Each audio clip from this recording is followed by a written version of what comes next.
Hey guys, thanks for tuning in. So in today's video, we're going to go over a quick exercise on how to figure out if stocks are overvalued. Okay, so I'm using here the Fidelity investment account. Fidelity brokerage or Roth IRA works just fine. Where I want to go first is research, and we're going to click on stocks, and you're going to land on this page here, Stock Research Center. Okay, so let's just click on one of these industries or sectors, and we basically want to pull a list of all the stocks in this industry so we can pull the data set. So I went ahead and clicked on Find Investments, then we'll go to View All Results and Criteria, and we should land on a page where we get the list of all the stocks. And here we go. So the next thing I want to go to is Valuation, Growth, and Ownership, and we're going to go ahead and download this data set here, and so we can view it on Excel. So you can use Microsoft Excel for this.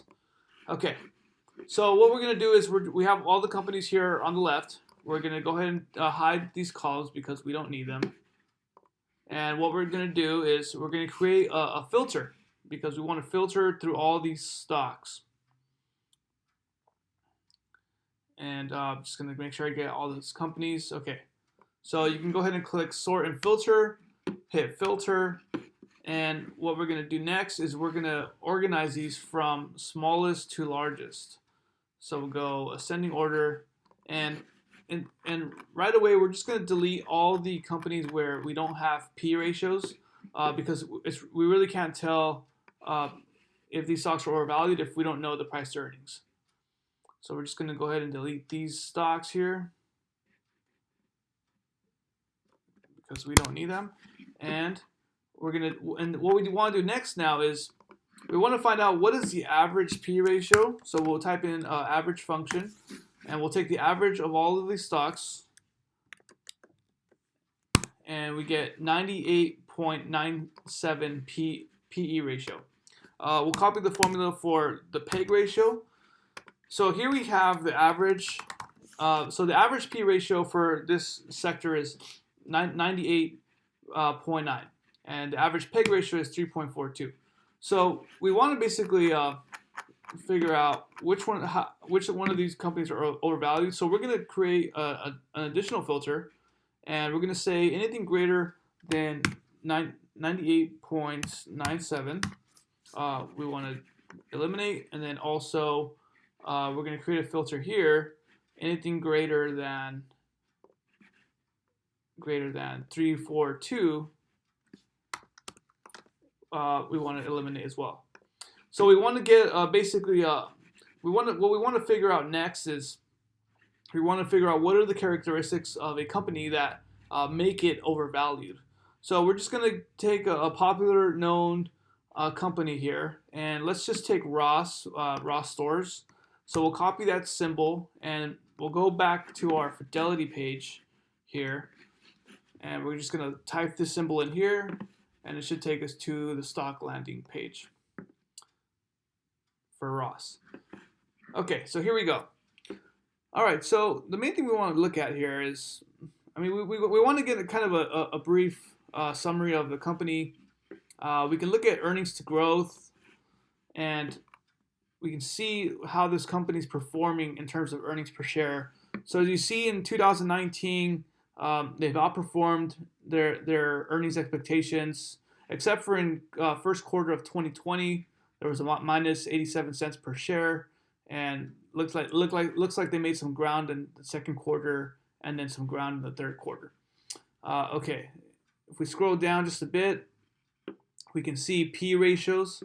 So Ross P ratio is 135 times compared to the industry specialty realty is 35 times. And then if you compare it to the consumer discretionary sector, it's 87 times. So right away, this should be a red flag. Anytime you see a P ratio that's higher than the industry average, you kind of have to raise a question and find out, why is it higher than the industry average. Now, just because a company has a super high P ratio, doesn't mean that it is overvalued. You also want to look at the PEG ratio, which is the price to earnings divided by the recent growth of earnings per share. If this number here is, you look at the industry average, it's at 8.2. Chances are this company is overvalued because it's not growing at the same rate relative to what the company is priced at. So that's definitely another red flag you want to look for. Typically, the PEG ratio you want to look out for is if they have a PEG ratio closer to 1. So if it's closer to 1, then that's pretty good, even though there's a high P ratio. Okay, so let's go back. Let's go ahead and take a look at some of the statistics and figure out what's going on here. So key statistics.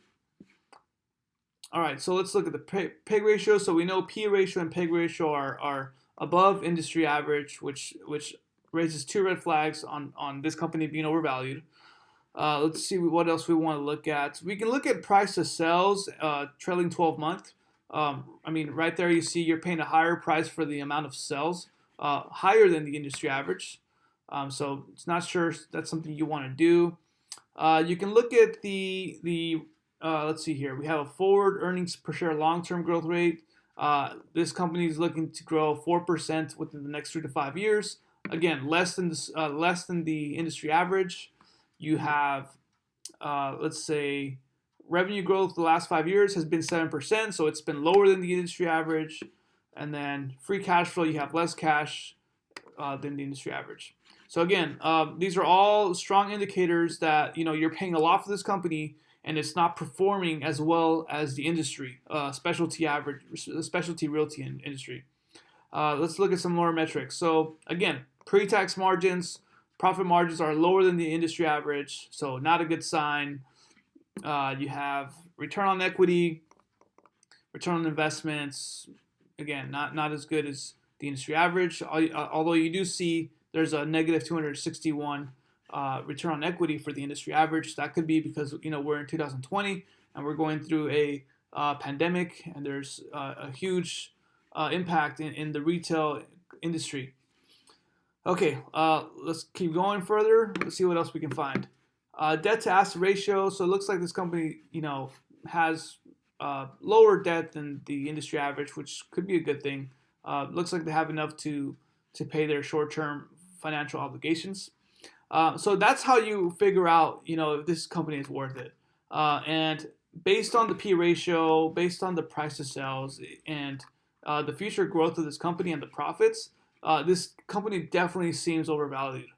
And one last thing you can confirm is if you want to kind of solidify your findings here, sometimes there's some research reports from analysts and experts that will determine what this current stock is rated.